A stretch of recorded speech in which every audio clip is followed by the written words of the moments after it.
The film industry is falling apart. The film industry is suffering. The film industry is shifting right now. These are all some scrap titles to this very video, as this week I've been left in a bit of a pickle. And it's true that there's a whole movement of films going on right about now. As I'm writing and recording this, it's currently mid-September in the year 2020, and looking around, things aren't great.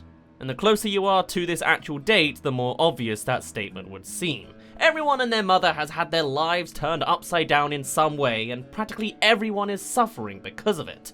Tell me something I don't know, right? But I've always found myself on the right side of luck throughout 90% of my life. There are people outside my hermit cave who are running around unemployed. Maybe they've got one and are getting the full force Karen treatment up front on the front lines, or maybe they're already dead. Yeah, hey, that's pretty lucky. Look, I'm not dead. I've got the asthma for it, but, you know, spoilers. But job-wise, I feel like I threaded the needle to actually have almost no repercussions from this big C going around. At most, my CPM dropped for like a couple of months earlier in the year during its first peak, but other than that, I work at home, my editor's got some extra free time to work on my videos now, and I have all I need around me to just write and write and write. And that's what I've been doing. All these movies that I would usually have to write about have been delayed, so I've just got to create content out of nothing trending. It's tricky, but it's not the worst thing in the world. And it got to the point where I was so on top of my work for being the alcoholic? No. So on top of my work for being the workaholic that I am, that I legit have every single video slot for the entire rest of 2020 all plotted out. I've got 2 months of double uploads all allocated, and unless some big trending trailer pops up that I want to discuss, then pretty much everything is practically set in stone. Or at least that's been the plan for a good little while now. But here we are in mid-September 2020, and I should be talking about The Kingsman right now. This is how I had designed this slot. I should be reviewing how it holds up as both a standalone prequel story and how it aligns with the franchise as a whole. Is it any good? I haven't got a clue. It's not out. Surprise, surprise. This film has been delayed yet again. It's actually been delayed 4 times now. First, it was set for November 15th, 2019. Can you imagine that date? Then February 14th, 2020. What a Valentine's gift. Then September 18th, and now, finally, the 26th of February, 2021. I mean, half of those were not Rona-related, but even still, and I only just found out that it had actually happened. It was announced on August 28th to be pushed back for a 4th time, but that was just about 3 weeks ago. I was busy visiting my family back then. How was I supposed to keep up on that? Even still, this is the cause for this unusual commentary type video. I could push forward every video I've got backlogged into the future so far, but I have a system, damn it. But actually, I wanted to use this opportunity to bring something up anyway, as while I was researching the new delays for The Kingsman, I was finding more and more of a trending topic throughout most of the film industry. I was pretty naive to think that September movies would be a concrete restarting area for all those delays, but apparently, most of the actual industry thought the same. And that makes sense, right? Tenet was blazing through with a cinema release no matter what, and Mulan just came out on Disney+. If anything's making motions, now would be the time to restart it. Except everybody was watching this month intently, and the results are clear. Tenet, the hype man project from the legendary director and pushing the boundaries of what can be physically shown on screen, stumbled through the box office. Something as large as this couldn't even take on the autumn season. Similarly, things aren't looking too great online either, with Mulan similarly suffering at the box office. Though, I'm not too upset about this one, honestly. Either way, with even the giants falling flat on their face this season, it's clear everybody else is ducking and running while they still can, because a whole heap of delays have continued to plague the 2020 lineup.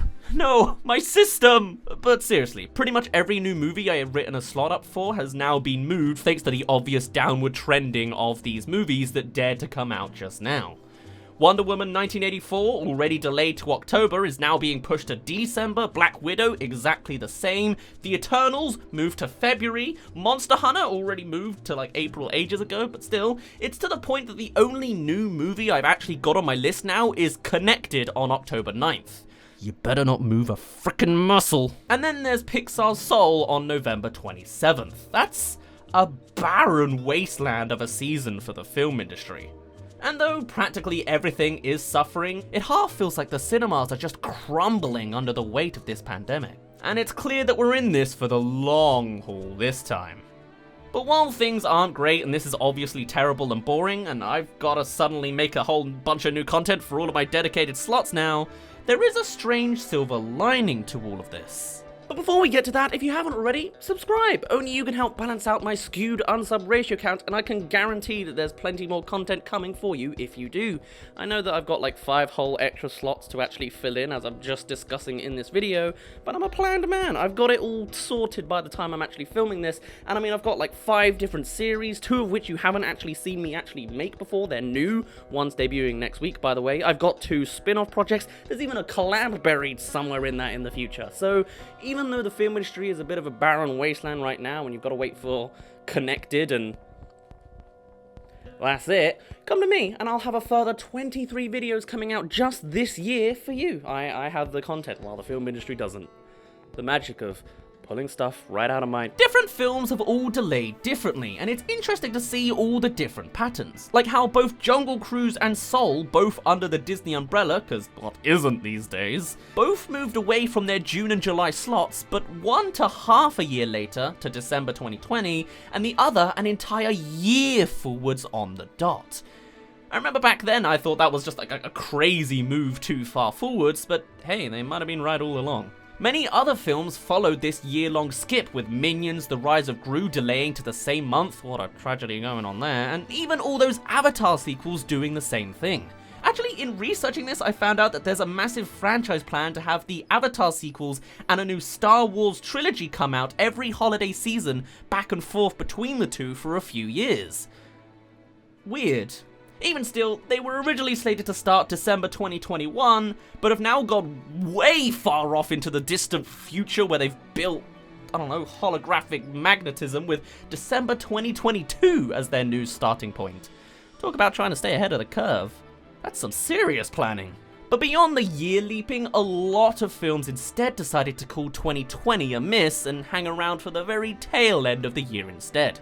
It's here you'll find Ryan Reynolds' Free Guy, the new James Bond film, Marvel and DC's films Black Widow and Wonder Woman, as well as Pixar's Soul, all being pushed from their original summer release. And while most of these were the early bloomers who just so happened to pick a really good slot, there's now a new issue arising as every film before this time trying to relocate is finding that the season is now all blocked up. I mean, how's anybody supposed to compete with Pixar and Marvel and DC and Ryan Reynolds? I mean, it's just not gonna happen. So beyond the 2020 holiday season, where we can all sit with our families together 100 miles apart from Lockdown Boogaloo 2 and awaiting the raging fires of a historical election on the internet, other movies have now started filling up the next best slot, February.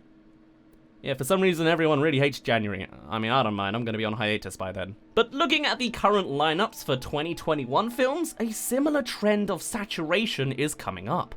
Marvel's got their second wave with the Eternals, the Kingsman's finally making its reappearance to take us to the happier times of World War I, and then soon following that is Ghostbusters Afterlife, F9, which is the new Fast and Furious film apparently. Monster Hunter's coming back after all this time, and A Quiet Place Part 2 being about as far away from Halloween season as physically possible, I guess.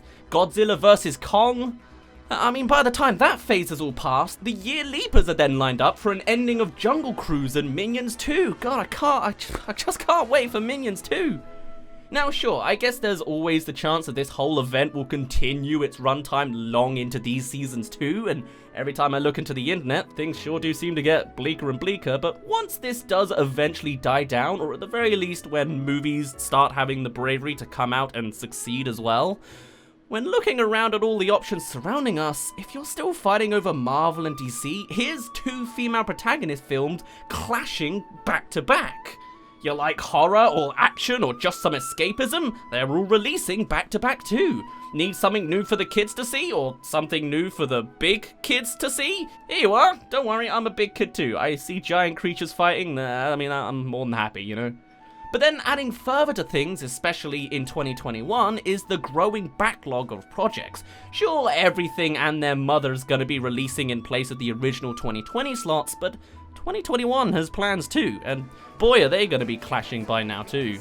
DC's going mad with the Venom sequel, the Suicide Squad, the Batman, and the Snyder Cut, Uncharted, Mortal Kombat, Tomb Raider, and all the other video game adaptations are planned to come out during this time, all on top of one another as well. And then there's the forgotten stuff like Space Jam 2, can't wait for the politics to come with that one, and then your trash is regurgitating, Boss Baby 2, Sing 2. The point is that while right now the only thing you can gain from going to the cinema is overpriced food you're technically not allowed to eat because of your mask and, I don't know, being breathed on by a bunch of stupid teenagers, and all there is for content to create is making series out of past movies that are terrible coming back and new stuff you'll start seeing next week, once things do start letting up, we will truly be in for a new golden era of cinema just from the bombardment of choices lined up.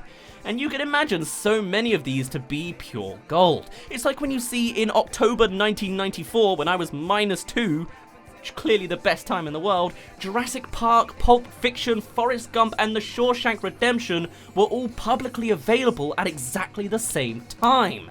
That's just a phenomenal lineup of classics that are all happening simultaneously. And this is precisely what we're lining ourselves up for yet again. Because there will literally be a release lineup that will satisfy absolutely everybody. Whether it starts February 2021 or takes all the way into October, with everything being crushed along for the ride, there'll be another time when we look back on 2021 and say to ourselves, did they all seriously come out in the same year? What a time to be alive! I mean, they'd be completely oblivious to the statement, but who isn't ignorant of the past? To take us to the happier times of World War I, in October 1994 when I was -2, clearly the best time in the world, alongside finally being able to crush everyone you know in your inflated arms from making the most of your quarantine or not making the most of it at all, finally being able to comfortably hang out in a large group and go out to all those places you couldn't before, it seems inevitable that when things finally release, we can return to that emotional high of the Pokemon Go summer that we had that one time. Remember that? That was great. And if we're incredibly lucky, as I have been so far in my life at least, maybe that relief can start its murmurs as soon as December 2020, with the first wave of delayed films actually releasing on safer grounds. If not, 2021 is fine enough. Just please don't be 2022. The film industry may be collapsing right now, but when we're set free, we're in for a truly iconic era of cinema that'll probably be remembered for years to come. And probably avoided again for the sakes of profits not being muted by oversaturation. We'll see. For now though, I better get to work on all those video slots I lost this year over all these delays. My name's been Dazz, you didn't really care, and I'll see you in a bit.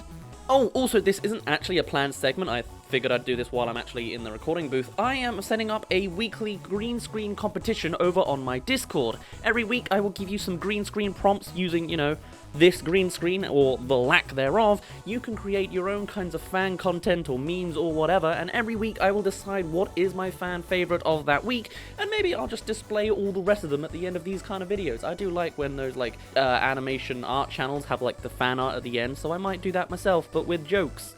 We'll see. My personal favorite, because we've already started last week, was actually created by my own editor. Nice one, Ben. But it's this. Isn't that fantastic? Nice, trending, on topic, and just a little bit of fun. So if you want to join us next time and see the behind the scenes of this video, there are not going to be very many options, but we'll see what we can do. You know, come join us. Maybe I'll make some more out of the spike. Oh, I've got old green screen stuff I can use. Either way, we're all sorted. Come join us. It's a little bit of fun.